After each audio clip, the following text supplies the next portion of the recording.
Hey guys! Welcome back to Let's Play Xenosaga Episode 1. Last time, we continued through this giant Gnosis, at unfortunately a rather slow pace. Today, probably a little more the same. There's a couple of bosses to take on today. Over this little stretch of ground that we're working on right now, there were 3 enemies total, including one up in front of me here. I just took care of them all off-screen since they're the same enemies that we fought before. And I know that makes for a relatively boring walk, but at least now we have access to a shop, which I have no real use for. Luckily, they do give us access to some equipment, and you can always buy more items if you need those. For the most part, I think I'm pretty well good. I don't have any issues there. You may want to consider using a biosphere at the save point here. I don't think that's particularly necessary. I used a couple of ether packs and that was it. And that one doesn't screw up, which is good to know. And let's just save over that one. Why not? Alright. Now, inside here, there will be a new friend for us to play with. And again, no music.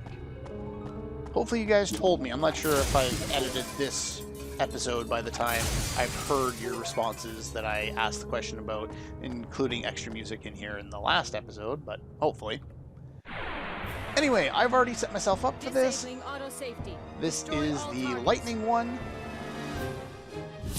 These battles, ow, she's got the lightning coat on. And yeah, these battles play out very similar to the way the previous one in the last episode was. Let's use Starwind first. Now, if I remember correctly, if you press the start button during some of the transformation sequences and the long animations, specifically if it seems to change the graphical style slightly, you can skip some of the battle animation cutscenes. Normal attacks and like our blade you won't be able to do that with, but anyway. Do I have any use of doing something right now? Ether effect down? No, I think I'm good. Now, best attack that you can use is Lunar Seal, so we're going to go for that. Again, chances are you're going to do more damage if you have Angel Wings on high slot. I don't, so I'm just going to go with this. That, and it tends to critical a lot for me. I probably should have set up KOS-MOS so that she had the appropriate R blade on here, but unfortunately I wasn't smart enough to do that. You think the electrical attacks would short-circuit KOS-MOS, and Ziggy for that matter. Anyway, guard, and then we will use steel on the next turn. This one, I don't remember being particularly any more challenging than the previous ones. We're just going to go for the attacks that you would expect us to go for. Again, all 3 of these guys, we saw the other one at the start of the episode there, they tend to counter boost a lot, more so when they're below 50% HP. Somehow I'm getting super lucky with the evasion right now, so I'll take that. Our blade is probably your best tech here, I believe. Yes. The final one is slightly different. Oh, by the way, this guy is not only immune and absorbs a lightning elemental, but he also absorbs beam, which means if you use our cannon on this guy, it's not going to end well. Anyway, let's go and steal.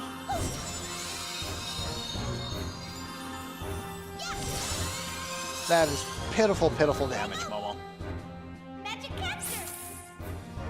What a stupid tech. Just looks ridiculous. Anyway, we get Ether Upgrade Z for this one. We got a Tech Upgrade Z for the last one. Can you guess what we'll get from the final one? Yeah, Skill Upgrade Z, of course. Anyway, let's see if we can get somebody to get a boost there. That would be nice. On my next turn, I'm going to guard with KOS-MOS, and I'm going to have Momo heal, I believe. Yeah, she's not going to be able to take him down, so just going to guard. He's below that level of HP, so that I want to make sure that I don't kill him yet. I want to get myself the extra points, so let's heal up Momo.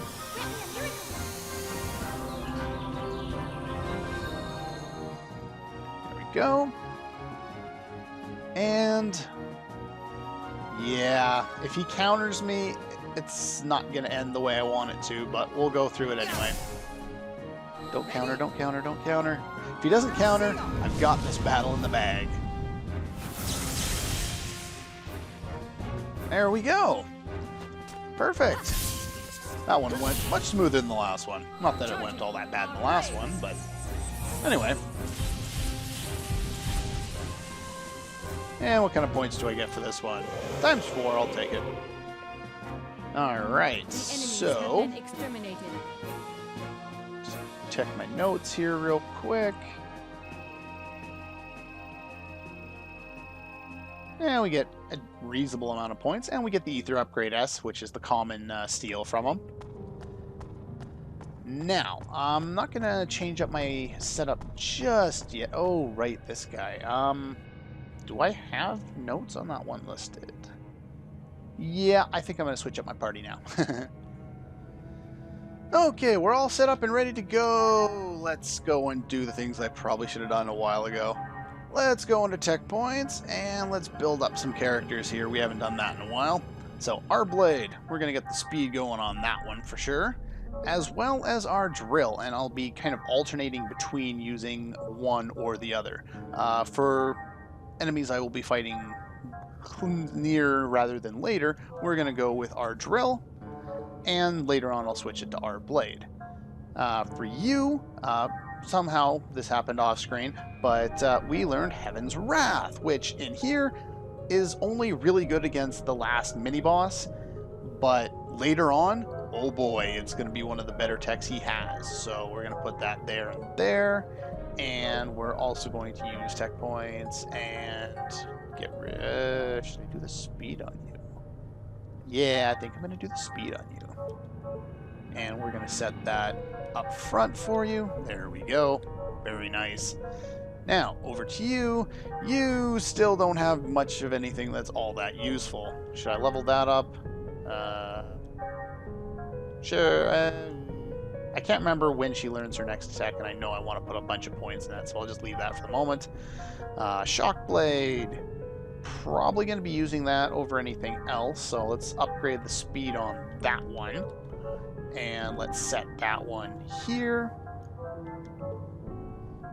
I probably almost will never be using that at this stage in the game. Even against enemies that are weak to it, it's just not worth it. Thermal Blast is really crap. Alright, let's see. Ziggy, tech points. Meteor Shot, I'm not upgrading, so we'll just leave well enough alone for now. And that's pretty much it. We got everything set up and kind of ready to go. And this is the new party I'm working with. This guy isn't all that difficult. Probably should have healed first, but oh well. These guys are weak to ether-type attacks. They're also weak to fire, which is why Ziggy is here. Ziggy will be dealing the final blow. Not that these guys give the best tech points, but being able to get all of them on a tech or on a skill point bonus is kind of helpful. Now, what I'm going to do is I'm going to go about and not kill these guys, hopefully. You are on critical, so I'm just going to use the triangle attacks. Should be enough damage. Ziggy will do a decent amount of damage when he gets his turn there. Yeah, let's do a little more damage to you. In fact, we'll do one more since he's on a boost there. Because I would like to get him boosted, because chances are he's not going to end on that, the proper event slot there. Now, these guys do a lot of guarding. As you can see, half of them will tend to guard after the first round. Surprisingly, more haven't already. But I'm not too worried about that, since it's not going to deal damage to me. In fact, it allows KOS-MOS to go and use our cannon without one-shotting them. So, KOS-MOS will be doing that. There we go. And we're going to go with a couple of triangle attacks there. Unfortunately, he doesn't do the greatest amount of damage. I just want to get him boosted up as fast as I can there, so that he'll have a chance to one-shot enemies when we get to that point. You can work on that one, I guess. Basically, this is not the most effective and least damage-taking route to taking these guys down. I just think it's cool that you can one-shot all the enemies with one attack, so I'd like to show that off. And it's a lot easier to do it against these guys because they don't deal as much damage. They spend more time guarding, at least compared to the other enemies we've run into that have been this, 5 enemies in a battle, which are those little fairies, which tend to do a lot more damage. Sadly, and as that is, considering this is a special fight, and I think this is the only time in the game you fight these guys. I could be wrong. There might be one later that I'm forgetting about, but let's see here. So you're good. You're good. Let's hit you once. And let's see here.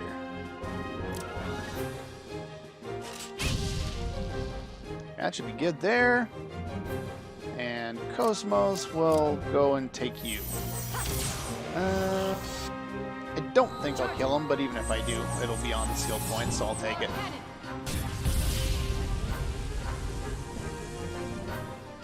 There we go. Now everyone's gonna get a turn. Fast forward. Changes the music a little bit, it sounds a little off. Unfortunately, Ziggy didn't get a full boost, which is kind of unfortunate. Now, who can he hit without killing? Let's see. Won't kill you. One more. There we go. So he's got a boost, and I should be able to make use of it. There we go. So we're going to guard with you, boost Ziggy. Hopefully nobody dies from that. And target the one with the highest HP left. Triangle, triangle, meteor shot. Let's go. And like I said, they're weak to fire. I've reduced them far below what they needed to be, but I needed to get enough so that he could get a boost. There we go. One shot everybody. I was kind of hoping for more. Oh well. The first rule of survival is to only think about oneself. It's kind of how it works, isn't it, Ziggy? And as you can see, you get nothing for skill points from these guys, so that was really a waste of time. But it was fun nonetheless. And for defeating you, we get Decoder 15. Almost as important, we also get the Flower Seed. Now let's check that out in the inventory. Does that actually tell me what it is at this point? There we go. A seed of the Ariadne flower. Yes, if you remember earlier in this area, we were encountering a thing that said Ariadne. This has something to do with that planet, it seems. And let's just pop in up here. This area has a bunch of stuff, and those guys down there are new. I will show them off. This guy we've seen before. Alright. I actually got more points out of that random encounter than I did against those other guys. Decoder 15. I'm not sure if we have access to that one yet. Let's just take a quick look over here. And save the file is right there. 15. We do not have the door for that one. Okay. Was only wondering. Now, there are two things you can do here. Take the elevator first, since it's, I believe, leads to a dead end. And we would much rather go to the dead ends because they usually contain items. In fact, this one contains a whole bunch of items. And a whole bunch of things we can destroy, including that one. Biosphere. So there's a whole bunch of these things to kill. I will eliminate most of them off screen after fighting one of these guys to show off what they can do. I already have one of the better parties set up for this, so let's take a look at these guys. I think these guys are kind of unique here. They're unicorns. They're almost like sub-bosses in and of themselves. Now, Ziggy's kind of useful here with his meteor shot. More than anything else, we want to take down the ogres first, since we can't hit the one in the back right now. But they do quite a bit of damage, and I think while the unicorn's in the back, I don't think he can do too much. I could be mistaken, though. So we're going to use Spell Ray on him. Ziggy's only going to attack once. Just enough so that he can build up for his next turn, and KOS-MOS should be able to finish off this guy. There we go. Charging. Our cannon.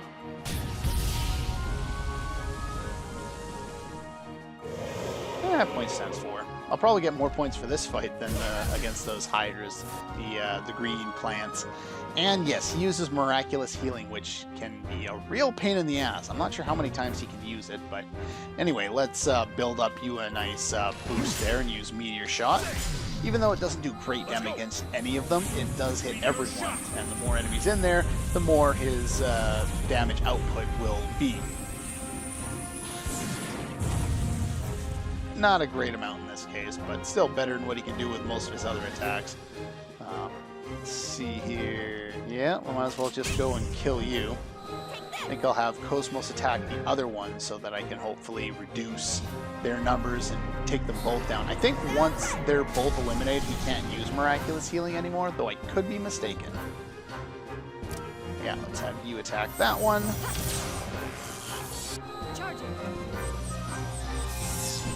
Cannon. Yeah, unfortunately, some of the fights around here do take a little bit of time. I don't believe I've shown this off before, but these guys can raise their own physical attacks as well as reduce your physical defense. So you want to be kind of careful about that. So let's go and hit him once. And I think I'm going... you're going to go. I'm going to avoid killing them so that he doesn't use miraculous healing. And... let's see here. Wonder if Ziggy can take them both down. I don't think he can, but we'll try anyway. I'll at least get one of them down, and then I'll be able to kill the other one before the unicorn gets another turn. 120, I don't think that's enough, is it? Oh, and I would have got times 10 on 2 of them. Damn. Oh well. So there we go. Now, this guy, this one is a little different. He's weak to Pierce attacks. He's also pretty much the main reason why I decided to get Shockblade now, because he's weaker against Shockblade than he is against anything else that she's got, which is kind of sad. He does a decent amount of damage once he gets out of there. Let's see, I think best attack here is Cyber Kick, so we'll just go for Cyber Kick. Let's go. He's got a lot of boosts to make use of. I'll probably be doing that to push him around and hopefully avoid him on a critical. Let's see here. And we're going to go for our drill. Go like that. Charging. Our drill is probably the best attack against him. Again, KOS-MOS is the best character against pretty much every enemy in this area. In that sense, they do a good job of showing off how useful she can be, specifically when it comes to, you know, her anti-gnosis capabilities that they built into the story. They kind of build it into battles as well, just not to this epic extent that we've kind of seen that she's been able to do. And then we get Ziggy. I think Ziggy will just use Cyber Kick and we should be able to end this guy. I will take down the other guy off screen and blow up all of the bins around here, and then we'll collect all the treasure in a moment here. Points times 4. I should get a decent amount of points from this fight. Let's see here. 81, I'll take it. And a lot of experience. If you want a level grind, this is probably the best place for it. And I believe he might be able to inflict poison, which is probably why we can get antidotes here. I'm not sure what the unicorn horn does. Alright, here we go. As you can see, lots of items to collect. We're going to throw on fast forward for this. We've got skill upgrades, tech upgrades, cure-all, money, more money, skill upgrades, med kits, cure-all, money, ether packs, ether upgrade, and segment address 13, which we don't have the key for. Leaving fast forward on for the moment, we'll just do a little bit of backtracking here. And let's launch ourselves up here. Now, if we head out this direction, I believe those guys respawn if you do want to do your level grinding against them. I think I mentioned that before, but anyway, we can head out here, and there's a whole bunch of enemies we can take care of out here, as well as a bunch of exploring. As you can see, we're kind of over top of where we were. Alright, now that we have access to both our drill and Shockblade, which are piercing attacks, we should be using them against the fairies as opposed to anything else. I don't think there's anything over here. I'm always tempted to go over there because it's a little detour. It should have something in there. We should have hidden items or something. Anyway, most of the exploring we can do up here contains repeat enemies, so there's not a whole lot to worry about there. Here we get a clock shield. I actually don't remember what that does off the top of my head. Let's take a look real quick here. Clock shield. Clock shield. Prevent slow sounds about right. Probably want to work on extracting that skill at our next opportunity. Now, we can either head down here or to the left. I believe the left leads to the boss, or the sub-boss, rather. Yes, it does. So we'll do the last little bit of exploring, and then I'll meet you back over there at the start of the next episode here. I don't think there's a whole lot left to explore here. Not too much. I believe this... okay, let's go over here first, because this is a dead end. Okay, and here we just have the doorway and a treasure chest with a rejuvenator. I believe that's kind of like a mega elixir, kind of an idea. I never tend to use almost any of the items in this game. And we get some money and a cure-all. Now, don't go up there yet. That's the way to proceed. Okay, now that I think is pretty much all we can do. I think this loops back around. This is where we actually came up, and that leads back inside. So I'm going to run back, save, use a biosphere, and then I'll meet you back over by the boss there, the sub-boss, for the start of the next episode. That's all for this one. Oh yeah, and I think I have enough points. No, not those points. Skill points with KOS-MOS now to learn sleep protection, so I'll be doing that as well. Anyway, see you guys next time.